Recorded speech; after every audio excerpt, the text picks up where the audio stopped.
지난주에 제가 이제 주님의 가르쳐 주신 이 기도를 다 마무리하지를 못했어요. 내용이 많아서. 오늘 5월 5일 어린이 주일인데 또 우리 교회가 기도하는 행사가 있어서 이 기도회를 위해서 여러분에게 어린이에 맞는 설교를 하지 않고 이제 지난주에 이어서 예수님이 우리에게 가르친 기도가 무엇인지 좀 더 지난주는 핵심 서론 부분을 얘기했지만 오늘은 좀 더 핵심적인 내용을 가지고 여러분들에게 말씀을 좀 전하려고 합니다. 지난주에는 예수님께서 제자들에게 기도를 가르쳐 줄 수밖에 없는 배경과 그 이유가 무엇인지 그 부분에 대해서 말씀을 드렸습니다. 여러분 지난번에 제가 전한 말씀이 좀 기억이 납니까? 하나님이 가장 싫어하는 사람이 있다고 그랬어요. 하나님이 어떤 사람을 가장 싫어한다고 그랬어요? 외식하는 사람이에요. 하나님은 외식하는 사람, 이중적인 사람, 이런 사람을 굉장히 싫어합니다. 하나님은 기도도 외식적으로 하는 기도, 외식의 기도를 하나님이 가장 싫다고 말씀하셨어요. 그런 기도 하지 말라고 그랬어요. 그냥 사람에게 보이기 위한 기도, 외식의 기도가 아니라 누구만 볼 수 있는, 하나님만 볼 수 있는 골방의 기도를 해라.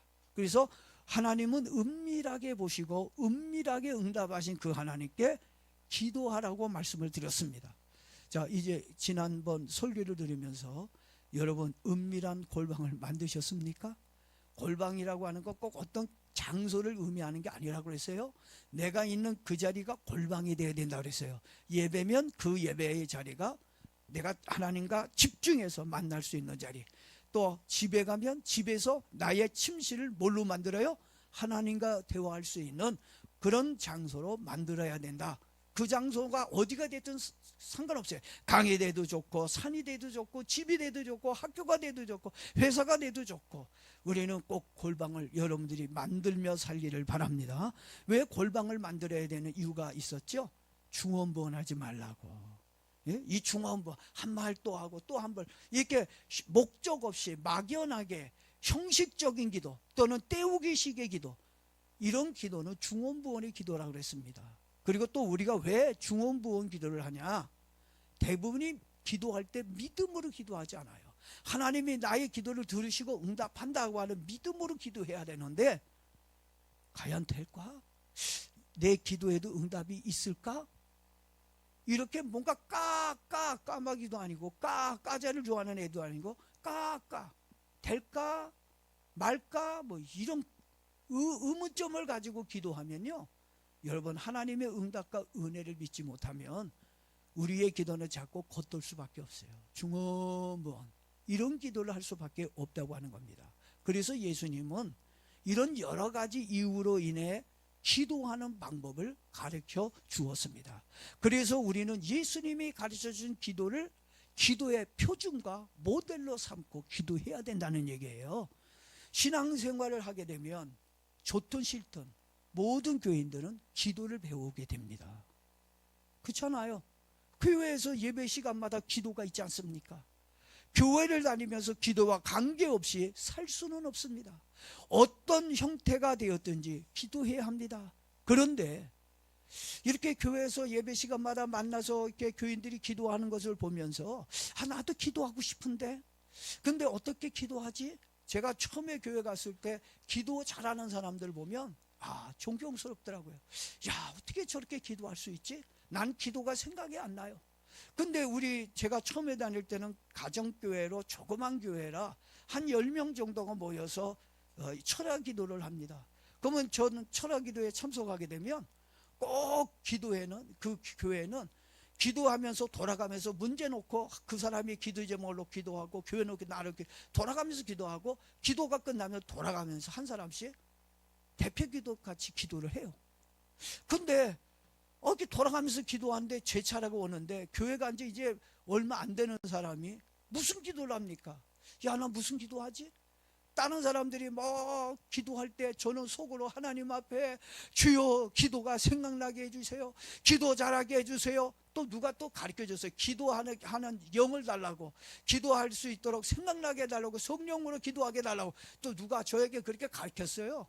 그러니 제가 그냥 그렇게 기도하는 게 생각나게 해달라고 그러고, 성령님이 가르쳐달라고 그러고, 성령으로 기도하게 해달라고 기도했어요. 점점점 가까이 다가올 때마다 막 그냥 막 소변이 마렵고 막 그냥 온몸이 오싹오싹거리고, 집에 갈까? 도망갈까? 그런 긴장감이 있었어요. 근데 점점점 제 차례가 돌아왔는데, 이제 제 차례 사람이 끝나고 이제 제가 됐습니다. 기도하면서 주여 했는데, 나도 모르게 무슨 기도했는지 모르게 한 5분 정도 기도한 것 같아요. 기도 끝나고 났는데 전도사님이, 이 선생님 어쩜 교회 온 지 며칠 안 돼 기도를 이렇게 잘해? 저는 전혀 내가 무슨 기도를 했는지 생각이 안 나요. 정말 성령님이 나를 주장하고 나의 생각을 주관해서 성령으로 기도했던 것 같아요. 얼마나 뜨거웠는지 사람들마다, 집사님도 그렇고, 이 선생님 내가 오늘 기도에 은혜 많이 받았다고, 내 가슴이 뜨거워졌다고. 잘하라고는 뜻에서 한 건지는 모르겠는데 진짜 그분들 표정을 보니까 그날 은혜롭게 기도를 잘했던 것 같아요. 그리고 나서부터 기도에 대한 어떤 자신감이 생겨서 내 힘으로 한번 해보려고 했더니 안 되더라고요. 몇 초도 못하겠더라고요. 여러분들도 기도하고 싶은데 어떻게 기도해야 되는지 방법을 몰라 여러분들 기도에 대해서 배우고 싶은 마음이 있을 겁니다. 자, 이렇게 예수님은 우리에게 어떻게 기도해야 될지, 이 주기도문을 여러분들이 자세히 보게 되면 아주 세밀하게 구체적으로 기도하는 방법에 대해서 예수님이 가르쳐주고 있는 걸 봅니다. 자, 예수님은 본문 6절에서 너희는 이렇게 기도하라. 어떻게 기도하라고요? 이렇게 기도하라. 그러면서 기도의 모델과 표준을 제시해 주셨어요. 그 내용이 이제 9절 이하서부터 쭉 나옵니다. 우리는 주님이 가르쳐 주신 기도를 모범으로 삼고 기도하면 됩니다. 그런데 문제는 기도할 줄 몰라서 못하는 것이 아니라 알면서도 못하는 것이 가장 큰 문제라고 생각합니다. 여러분, 기도하면 응답이 있다, 기도하면 축복이 있다, 기도하면 기적이 있다, 기도하면 치유가 있다, 이거 모르는 사람이 있습니까? 다 합니다. 다 알고는 있지만 기도를 못하고 있습니다. 몰라서 못하는 게 아니라 알면서도 기도하고 싶은 마음이 없어서, 기도의 능력이 없어서 기도를 못하고 있다는 얘기입니다. 정말 실망스러운 일이죠. 기도를 못하고 있으니 얼마나 한심스러운 일입니까? 전 목사지만 옛날처럼 기도가 안 나와요. 기도 시간이 많이 줄었어요. 옛날엔 무릎 꿇으면 기본이 2시간, 3시간, 4시간 눈 감았다 뜨면 뭐 기도가 몇 시간 훅 갔어요. 지금은 목사인데 전 평신도 때 이렇게 기도를 잠깐 기도했다 생각하는데도 몇 시간 했으니까 목사가 되면 하루 종일 기도하고 며칠씩 밤새우면서 기도하고 이제 난 그렇게 기도할 거라고 생각을 했어요. 근데 오히려 목사가 됐는데 강대상에서 주여 하고 기도하고 나면, 야, 오늘 기도 진짜 잘 됐다, 오늘 기도 진짜 많이 했다, 뿌듯하면서 눈 떠보니까 20분이야. 깨끗해야 40분이야. 우리 성도님들 얼굴 보니까 맞아, 나야, 내가 그래. 그렇죠? 여러분이 그래. 기도하는 거, 아까도 합심 기도하는 거 보니까 어떤 사람은 그냥 아구방망이처럼 쭉 이렇게 기도하는 사람인데 어떤 사람은 졸고 있어. 그냥 하품하고 있고 기도가 안 돼서 그냥 형식적으로 시간 때우기 위해서 그냥 중원벌 기도하는 사람들이 있어요.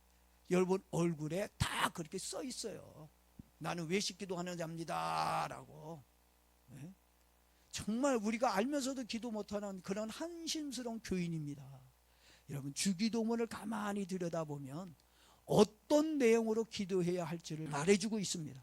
그 다음에는 어떤 순서로 기도해야 좋은지를 설명해 주고 있습니다. 그리고 난 후 기도의 형식과 기도의 방법에 대해 말해주고 있습니다. 주기도문의 내용을 간단하게 살펴보면 3대3의 형식으로 이루어져 있습니다. 먼저 하나님께 대한 기도가 3가지가 나오고, 인간에 대한 기도 세 가지가 나와요. 이렇게 구성되어져 있습니다. 그래서 주기도문의 내용을 살펴보면 균형과 조화가 잘 이루어져 있는 것을 보게 됩니다. 하나님께서 모세에게 십계명을 주셨을 때도 하나님에 관한 것 4가지, 인간에 관한 것 6가지를 주셨습니다. 먼저 하나님에 관한 3가지의 기도를 살펴보겠습니다. 9절을 보십시오. 저거 자꾸 윙크하는 사람이 있어서 성경을 한번 보겠습니다. 하나님의 이름이 거룩히 여김을 받으시오며, 누구의 이름이 거룩히 여김을 받게 해달라고요? 나의 이름입니까? 세상에 어떤 유명한 사람의 이름입니까? 아닙니다. 우리의 기도는요, 하나님의 이름이 거룩히 여김을 받게 해달라고 기도해야 되는 거예요. 그렇게 하라고 예수님 가르쳤어요. 하나님의 이름이 거룩히 여김을 받게 해달라고 하는 이 말은 하나님의 이름을 높이고 영광을 돌리라는 말입니다. 기도의 첫 번째 순서와 목적은 하나님의 영광에 있습니다. 그래서 하나님의 이름과 명예를 높이고 존중하기 위해, 하나님의 영광을 위해 우리는 첫 번째로 기도해야 되는 거예요. 나의 이름을 위해서가 아니에요. 누구의 이름이 영광을 받기 위해서요? 내가 믿는 하나님의 이름이 거룩해지고 영광을 얻기 위해서 기도해야 된다고 하는 겁니다. 여러분, 종종 축구 경기를 보다 보면 기독교 선수가 골을 넣고 기도하는 장면을 여러분들이 보신 적이 있을 겁니다. 자기의 이름을 높이기 위한 건가요? 아니죠. 하나님의 이름이 거룩히 여김을 받기 위해서, 하나님의 영광을 위해서 기도하는 겁니다. 연예인 시상식에서도 대상을 받고 또 인기상을 받게 되면 하나님께 영광 돌리고 그리고 하나님의 이름을 거룩하게 올리는 사람들이 있습니다. 예수님이 여러분의 인생도 그런 인생이 되도록 하나님의 이름을 높이며 살도록 하라고 기도하고 있는 겁니다. 오늘부터 여러분의 기도가 하나님의 이름이 높아지고 하나님의 영광을 위해서 기도하는 저와 여러분 되어지기를 바랍니다. 우리 성도가 가장 먼저 해야 할 일이 하나님의 영광을 돌리는 일입니다. 공부할 때나 일할 때나 심지어 놀 때라도 하나님의 영광을 위해서 하라는 것입니다. 그래서 고린도전서 10장 31절에 사도 바울이 고린도 교인들에게 명령합니다. 그런즉 너희는 먹든지 마시든지 무엇을 하든지 다 하나님의 영광을 위해서 하라. 무엇을 위해서 하라고요? 하나님의 영광을 위해서. 예? 예배도 하나님 영광을 위해서, 공부도 하나님 영광을 위해서, 출세하기 위해서 공부하는 게 아니에요. 내가 부자가 되기 위해서 돈 버는 거 아니에요. 일하는 거 아니에요. 다 무엇을 위해서? 하나님의 영광을 위해서 해야 된다는 얘기입니다. 여러분, 하나님의 영광을 위해서 하라는 건 부탁이 아니에요. 권면이 아니에요. 뭐라고요? 명령인 거예요. 예? 좋든 싫든 하나님 명령에 성도는 복종해야 합니다. 지금 여러분들은 좀 솔직해질 필요가 있어요. 지금까지 내가 하나님의 영광을 위해 먹고 마시고 살았는지 솔직하게 얘기해야 돼요. 네? 아니면 나를 위해 먹고 나를 위해 마시면서 살았는지, 나를 위해 먹고 마시면서도 마치 하나님을 위해 먹고 마시고 있는 것처럼 내숭 떨고 있지 않았는지 다시 한번 냉정하게 여러분의 마음에 손을 얹고 여러분 양심 선언할 필요가 있습니다. 기도의 목적은 응답받는 데 있지 않습니다. 응답받기 위해서 기도하는 거 아닙니다. 그렇다고 해서 응답받기 위해서 기도하지 말라, 그럼 어떻게 하지? 첫 번째 하나님 영광을 위해서 기도하라는 거예요. 그러고 나서 기도 응답을 위해서 기도하라는 얘기입니다. 기도의 순서가 바뀌면 안 된다는 거예요. 먼저 무엇부터 기도하자고요? 하나님의 이름이 거룩히 여김을 받기 위해서, 하나님 영광을 위해서 기도하고, 그리고 나서 하나님 내 문제 해결해 주세요. 기도 응답은 그 다음에 기도해야 된다는 거 꼭 기억하기를 바랍니다. 그리고 두 번째 기도가 10절에 나옵니다. 자, 예수님이 뭐라고 기도하라고 이제 또 가르치고 있죠? 나라가 임하오시며. 어느 나라예요 도대체? 미국이란 나라, 잘 사는 미국이란 나라가 임했으면 좋겠어요? 아니면 공기가 좋은 스웨덴이라든가 그런 나라가 임했으면 좋겠어요? 어느 나라가 임했으면 좋겠다는 얘기입니까? 하나님의 나라가 이 땅에 임하게 해 주십시오. 그리고 이 땅에 하나님 나라가 이 세상에만 임하면 안 됩니다. 가장 먼저 누구에게 임해야 돼요? 나에게 임해야지요. 하나님의 나라가 나에게 임하게 해 주옵소서. 천국은 여기 있다 저기 있다가 하는 것이 아니라 천국은 어디 있어요? 내 마음에 있는, 이 내 마음이 천국이 돼야 하나님의 나라가 임하는 거예요. 이 세상도 하나님의 나라가 돼야 하나님이 통치하는 나라가 되고 예수님이 주인이 되는 나라가 돼야 순종할 수 있는 거지요. 내 마음에 하나님의 나라가 임해야 예수님을 나의 주로 믿고 하나님을 나의 아버지로 고백하며 살 수 있는 겁니다. 예? 쉽게 말해 이 세상이 하나님이 원하시는 나라, 하나님이 통치하는 나라가 되게 해달라고 기도하라는 얘기입니다. 예? 근데 지금 우리 대한민국은 어때요? 하나님이 통치하는 나라가 되어야 하는데 하나님이 원하지 않는, 그런 하나님이 원하지 않는 나라로 흘러가고 있는 것을 봅니다. 그래서 성도는 나라를 위해 기도해야 되고 좋은 대통령과 좋은 국회의원들이 세워지게 해달라고 기도해야 되는 거예요. 회사도 마찬가지예요. 좋은 사장, 좋은 부장, 좋은 사원 만나게 해달라고 기도해야 되고, 우리 회사에 하나님의 나라가 임하게 해주십시오. 우리 모임에 하나님 나라가 임하게 해주십시오. 하나님의 나라가 임해야 하나님의 주신 축복을 누릴 수 있는 겁니다. 근데 여러분, 국회에 사기꾼과 도둑놈들과 양아치들과 정과자들이 우글우글거리고 있어요. 그리고 그들이 법을 만든다고 큰 소리 치고 있습니다. 여러분, 정과자들이 법을 만들면 어떤 법을 만들겠습니까? 선량한 국민을 위한 법을 만들까요? 아니면 자기들의 이익을 위해 법을 만들까요? 안 봐도 비도 옵니다. 뻔합니다. 지금 국회에서는 여러분이 뽑은 의원 중에 평등법과 차별금지법, 건강가정기본법과 인권조례 등 수많은 악법들을 만들어 대한민국을 없애고 교회와 가정을 파괴시키기 위해 법을 발의하고 있다는 것을 알아야 합니다. 여러분, 평등법, 차별금지법, 건강가정기본법, 인권조례 얘기하니까 아주 좋은 법을 만드는구나 라고 생각하죠. 이 법들은 쓰레기법입니다. 쓰레기통에 버려야 돼요. 우리를 인생을 망가뜨리는 법들입니다.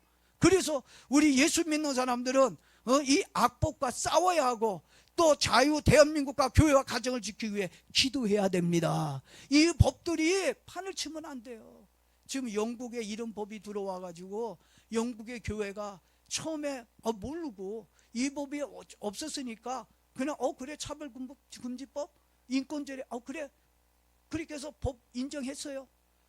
그 법이 발의되고 나서 그 법이 집행되고 나니까 교회는 막 그냥 깡그리 무너져 내리고, 이런 법들이 뭐냐면 남자를 며느리로, 여자를 사위로, 아주 엄청난 이상한 법들이에요. 이게 망가뜨리는 법들입니다. 여러분, 남자와 여자가 결혼해서 생육하고 번성해야 그래야 인류의 번성이 돼가지고 지금 우리나라는 이제 인구 감소 국가가 되었습니다. 물 국가가 되니까 물 사 먹어야 되지 않습니까?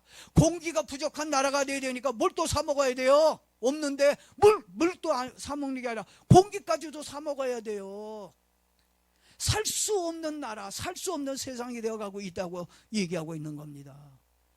5월 3일 날 총신신대원 동문 목사님에게 좋은 소식 하나가 왔어요. 톡방에 서울시 교육청 학생 인권 조례 폐지를 위해 몇 년간 싸웠습니다. 근데 4월 26일 날 금요일에 폐지가 되었다. 학생 인권 조례가 이제 서울시 교육청으로부터 폐지가 되었다는 소식이었습니다. 여러분, 그 소식을 들으니까 너무 좋더라고요. 기도하지 않습니까? 싸웠지 않습니까? 근데 여러분, 폐지됐다고 좋아만 하고 있으면 안 돼요. 언젠가는 모르지만 또 조용히 이 악법들을 그들은 만들어냅니다. 그리고 나서 조용히 우리를 죽이려고 할 겁니다. 그래서 우리는 이 땅에 하나님의 나라가 임할 수 있도록 기도에 힘써야 한다고 예수님은 가르치고 있는 거예요. 세 번째 기도가 10절에 나오죠. 자, 뜻이 하늘에서 이루어진 것 같이 땅에서도 이루어지기 위해 기도하라고 말씀하셨어요. 우리는 하나님의 뜻이 이 땅에서도 이루어지기 위해 기도해야 하고 일을 해야 할 의무가 있다는 겁니다. 성도는 세상의 뜻을 이루기 위해 또 자신의 뜻을 이루기 위해 사는 사람이 아닙니다. 세상의 뜻을 이루기 위해 사는 사람은요, 그건 진짜 기독교인이 아니에요. 진짜 예수 믿는 사람이라고 볼 수 없습니다. 진짜 성도는 세상과 사람의 뜻을 이루기보다는 항상 하나님의 뜻을 먼저 생각하고 하나님의 뜻을 이루기 위해 사는 사람인 줄로 믿습니다. 구원받은 참 성도라면 하나님의 뜻이 무엇인지를 물어봐야지요. 하나님, 이게 진짜 하나님 뜻입니까? 이 인권조례가 정말 우리를 위하고 하나님 위한 법입니까? 어떤 법입니까? 물어봐야 될 거 아닙니까? 하나님, 이 사람을 이제 국회로 보내야 되는데 정말 이 사람이 하나님의 뜻을 이룰 수 있는 사람입니까? 하나님의 뜻을 역행하는 사람입니까? 아무리 나하고 친해도, 아무리 내 고향 사람이라도, 아무리 나에게 밥을 많이 사준 사람이라 할지라도 하나님의 뜻에 역행하는 사람이라면 하나님, 이 사람 안 되는군요. 찍으면 안 되겠군요. 찍지 말아야 될 거 아니에요. 근데 왜 찍냔 말이야. 하나님의 뜻에 역행하는 사람들에게 왜 그 사람들을 돕고 지지하냔 말이에요. 그게 진짜 기독교인입니까? 하나님의 뜻을 역행하는 사람을 지지하고 하나님의 뜻을 위해 일하는 사람을 방해하는 게 그게 예수 믿는 사람입니까? 그건 진짜 구원받은 성도, 참 성도가 아니라고 말씀하고 싶어요. 진짜 그리스도인이 되려고 한다면 하나님의 뜻이 나를 통해 이루어지고 이 민족을 통해 이루어지기 원합니다. 기도하고 순종하고 가야 돼요. 내 뜻과 세상의 뜻보다는 하나님의 뜻을 위해 살았던 다윗의 마음을 가져야 합니다. 예? 내 뜻과 세상의 뜻도 중요하지만 하나님의 뜻은 더욱 중요해요. 왜 그럴까요? 왜 내 뜻과 세상의 뜻보다 하나님의 뜻이 더 중요할까요? 이유가 딱 하나밖에 없어요. 무엇과 관계있는지 알아요? 구원과 관계있기 때문에요. 생명과 관계있기 때문에 우리는 무조건 누구의 뜻을 지지하고 가야 돼요? 하나님의 뜻을 지지하고 가야 된다고 하는 겁니다. 하나님의 뜻에 역행하면 반드시 하나님의 심판이 있고 하나님의 저주가 있어요. 결국 망하고 맙니다. 하나님은 지금도 다윗처럼 하나님의 뜻을 이루기 위해 사는 사람들에게 승리의 감동을 주십니다. 지금까지 위에 세 가지는 누구를 위한 기도였다고요? 하나님과 관계된 하나님을 위한 기도였습니다. 이제 나머지 세 가지는 인간을 위한 기도, 여러분을 위한 기도. 그러니까 하나님은 정말 얼마나 사랑이 많은지 자기 것만을 위해 기도하라고 하는 것이 아니라 이제는 누구를 위해 기도하라고요? 나를 위해, 우리 인간을 위해 기도하라고 가르쳐 주셨어요. 자, 첫 번째 기도가, 인간을 위한 기도가 11절에 나옵니다. 오늘 우리에게 일용할 양식을 달라는 기도입니다. 오늘 아침 식사하고 오셨습니까? 언제 예배 끝나고 이제 점심 먹을 수 있어요. 옛날에 코로나 시대 때에 예배도 못 드리게 하고 또 예배 드려도 밥도 못 먹게 하고 정말 피곤하고 힘든 시절이 있었습니다. 이런 악법들 때문에 우리가 고통받고 사는 거예요. 신앙생활 하는 게 힘듭니다. 자, 그래서 일용할 양식을 달라고 우리가 기도합니다. 그 사람에게 있어서 가장 중요한 생존의 문제인 양식의 문제를 놓고 기도하라는 얘기입니다. 그래서 요즘으로 말하면 경제에 대한 기도를 하라는 얘기지요. 주님은 먹는 문제를 위해서라도 기도하라고 가르치고 있는 거예요. 너무 하도 기도 안 하니까 먹는 거 가지고도 기도해라, 먹게 해달라고 기도하라는 얘기입니다. 자, 먹을 것 달라고 기도하는 것은 잘못된 기도가 아니에요. 간혹 가다가 어떤 이제 신앙인들을 만나면 먹는 거 구하고 자신의 것을 구하면 이게 뭔가 하나님 앞에 불충스러운 거라고 생각하는 분이 있어요. 아닙니다. 잘 먹어야 잘 믿고 잘 먹어야 잘 섬길 수 있는 거예요. 잘 하나님을 예배할 수 있는 겁니다. 굶어가지고 와서 예배 드려보세요. 밥 생각 때문에 예배가 드려집니까? 문제가 왔어요. 그 문제 때문에 아빠가 이러고 와서 예배가 제대로 됩니까? 안 되잖아요. 그래서 여러분, 우리 주님은 먹는 거 놓고 기도해라. 먹는 거 놓고 기도하세요. 아프면 하나님 아프다고 치료해 달라고 하세요. 솔직하게 하나님 나 이거 달라고 하세요. 자녀가 부모에게 먹을 것을 달라고 하는 것은 지극히 정상입니다. 성도가 하나님께 먹을 거 달라고 기도하는 거 지극히 정상입니다. 하나님은 내 아버지예요. 자식이 아버지께 달라고 그러는 게 정상이지 뭘 못해요. 예? 우리 아들은 끄떡하면 아빠 뭐 좀 주세요, 이거 좀 해주세요. 자기가 필요한 거 있으면 다 달라고 그래요. 근데 자식을 키우면서 느끼는 재미가 뭐냐면, 저도 우리 아버지 양복을 몰래 훔쳐 입고 나갔어요, 고등학교 때. 왜? 맞으니까. 근데 우리 애들은 저보다 등치가 다 커서 제 거 안 입어. 달란 말 안 해. 저도 싫어. 왜냐면 패션이 다르니까 또 마저도 안 입어. 예? 근데 우리 애들은 내 걸 못 빼서 입고 또 안 가져가니까 좀 그게 좀 서운하더라고요. 근데 돈 주세요, 차 주세요, 또 뭐 필요한 거 있으면 이거 주세요. 이 자녀에게 뺏기는 게 축복이고 은혜고 감사해요. 자녀는요, 부모에게 다 달라고 해서 가져가는 게 자녀고, 부모는 다 주는 게 부모예요. 하나님은 우리에게 다 줬잖아요. 아들 예수님까지 죽고, 예수님은 자기의 피까지 생명까지 우리를 위해 다 아껴버시 다 주셨지 않습니까? 예? 근데 뭐가 또 아쉽고 부족하다고, 무엇 때문에 여러분들이 하나님께 달라는 말을 못하냐고요? 그건 내가 하나님이 내 아버지라는 믿음이 없어서 그래. 하나님이 내 아버지면 이제 이현수는 저한테 달라고 하지 말고 이제 하나님께 달라고 그러세요. 하나님이 아버지니까 이제 저도 잘 안 주려고 그래요. 이제 하나님께 달라고 하고 하나님께 받으세요. 하나님이 주는 게 진짜입니다. 하나님께 받아야 돼요. 자, 사람이 사는 데 있어 먹는 것보다 더 중요한 일은 없다고 봅니다. 먹어야 일도 하고 먹어야 교회도 올 수 있기 때문입니다. 그래서 예수님은 일용할 양식을 위해 기도하라고 가르쳐 주신 거예요. 가장 먼저 우리 인간을 위해 기도할 때 먹는 것, 필요를 채우게 해달라. 여러분, 믿음으로 당당하게 기도해서 응답받고 축복받는 저와 여러분 되어지기를 바랍니다. 그리고 두 번째 기도가 12절에 나옵니다. 우리가 우리에게 죄 지은 자를 사하여 준 것 같이 우리 죄를 사하여 주십시오라고 이제 기도하라고 가르쳐 주셨어요. 이 기도는 죄 용서에 대한 회개의 기도입니다. 여러분, 예수 믿으면서도 회개 안 하는 사람 많아요. 하나님께 자신의 죄를 회개치 않는 사람 많아요. 여러분, 우린 이 땅에 살면서 아담이 지은 원죄와 내가 지은 자범죄가 있어요. 이 두 가지 죄를 내놓고 회개해야 됩니다. 원죄는 아담이 지은 죄 회개합니다. 주여 아담의 죄를 내 죄를 용서해 주세요라고 간단하게 기도할 수 있지만, 내가 지은 죄만 있나요? 내 부모님이 지은 죄도 있죠. 예? 그 부모님이 지은 죄, 조상이 지은 죄까지라도 하나님 앞에서 모든 죄를 내놓고 회개할 수 있어야 되는 거예요. 그래서 하나님 앞에 모든 죄를 내놓고 나를 용서해 주십시오 하고 먼저 회개의 기도를 드려라. 근데 회개 없이 교회 다니고 회개 없이 예수 믿는 사람이 있어요? 회개 없이 예수 믿는 거, 그건 진짜가 아니에요. 정말 예수님을 만날 때 회개의 역사, 회개하고 세례를 받아라. 분명히 성경은 써놓고 있어요. 여러분들 정말 여러분의 죄를 내놓고 정말 뜨겁게 눈물로 회개하기를 바랍니다. 눈물로 회개해야 돼요. 그리고 이 죄 문제가 해결되지 않으면 안 됩니다. 죄 때문에 누구와 관계가 깨졌어요?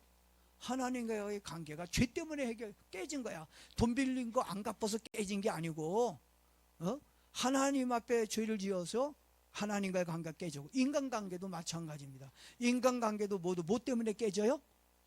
죄 때문에 깨지는 거야. 사기치고 거짓말 하고 폭력 행하고 이렇게 죄 때문에 인간관계가 다 깨졌습니다.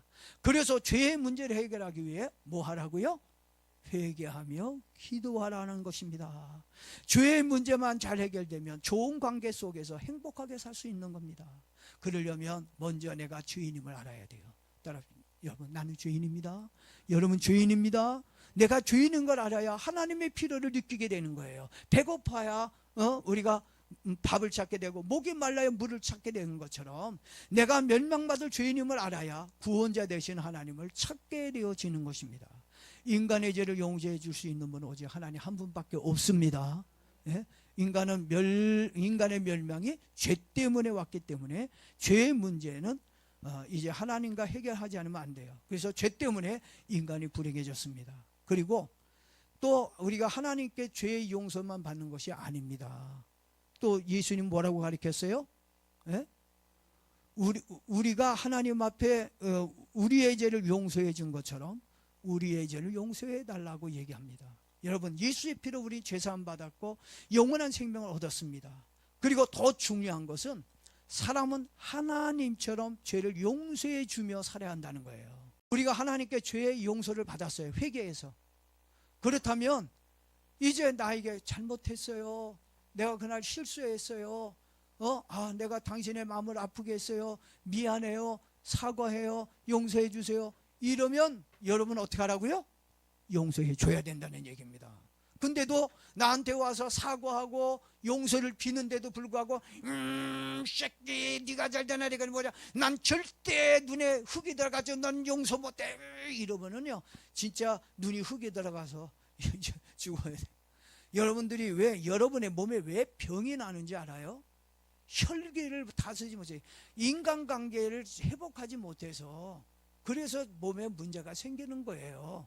여러분들에게 잘못한 사람이 와서 여러분 잘못을 용서를 구하면 예수님이 우리의 죄를 용서한 것처럼 여러분들도 이제 그 사람의 죄를 용서해 주기를 바랍니다. 그래야 우리가 행복하게 살 수 있다는 얘기예요. 네? 죄를 용서해 주지 못한다면 우린 미움과 증오 속에 갇혀서 삽니다. 그런 사람이 행복하겠어요? 늘 남을 미워하며 사는 사람이 밥맛이 있겠어요? 아니죠. 밥맛이 없죠. 네? 왜냐하면 증오와 미움은 인간관계를 파괴시킬 뿐만 아니라 자신의 신앙도 성품도 인생도 모두 파괴시켜버리고 만나는 얘기입니다. 그러니까 미워하며 살지 말고 뭐 하며 살라고요? 용서하며 살아라는 얘기예요. 불쌍히 여기며 살라는 얘기입니다. 혹시 여러분 용서하지 못할 사람이 있습니까? 저도 옛날에 있었어요. 그거 기도하는데 기도하는데 다른 사람도 아니고 저희 친할머니인데 친할머니는 얼마나 손주들을 사랑합니까? 근데 저희 할머니는 외계인인지 얼마나 저를 못 살게 구고 저를 미워하고 저를 힘들게 했는지 저는 저희 할머니에 대한 미움 그냥 확 뒤에서 밀어서 정말 죽게 하고 싶을 만큼 그 정도로 저희 할머니에 대한 미움으로 채워져 있었어요. 저희 할머니만 하면 기도가 안 나왔어요. 그런데 교회를 다니고 하나님을 만나면서 이제 용서해 주라고 하는 이제 이 설교를 듣는데 용서해 줘야 되는데 용서해 주겠다고 말은 하는데 용서가 안 돼요. 계속 미움만 있습니다. 근데 어느 날 제가 하나님께 정말 회개하고 기도하다 보니까 하나님이 나를 용서한 것처럼 나도 용서하며 살아야 되는구나.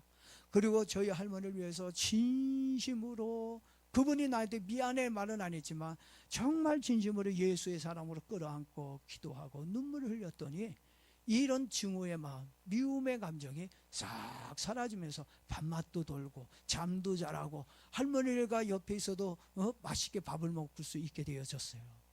여러분 용서 안 하면 우리는요 사람으로 사는 것이 아니라 괴물로 사는 거예요. 왜? 미워하며 증오하면서 그를 공격하며 살아야 되니까 괴물의 인생을 살 수밖에 없습니다. 나를 위해서라도 회개하고 용서해 주며 사는 저와 여러분 되어지기를 바랍니다.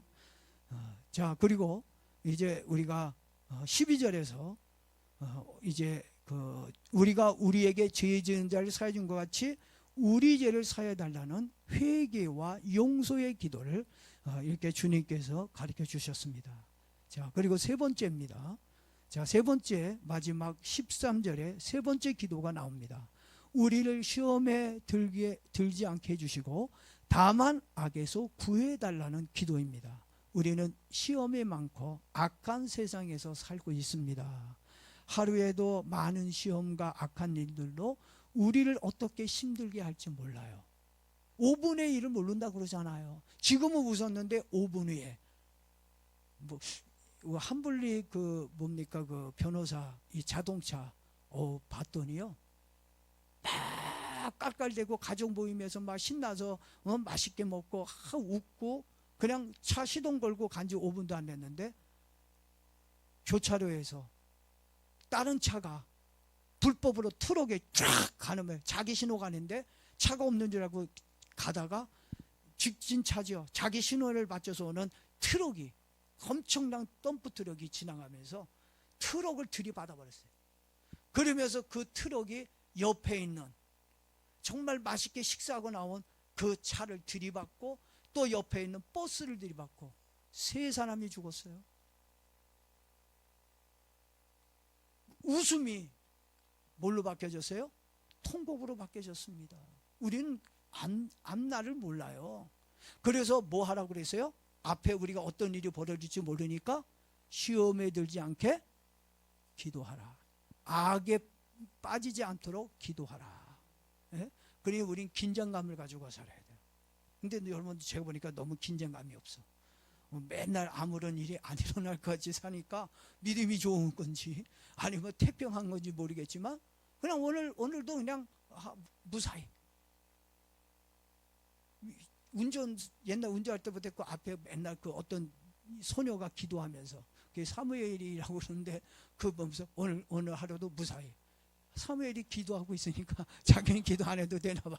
그러면서 그냥 무사태평하게. 여러분 기도 안 하면요 늘 불안하다는 사람이 있어요. 왜?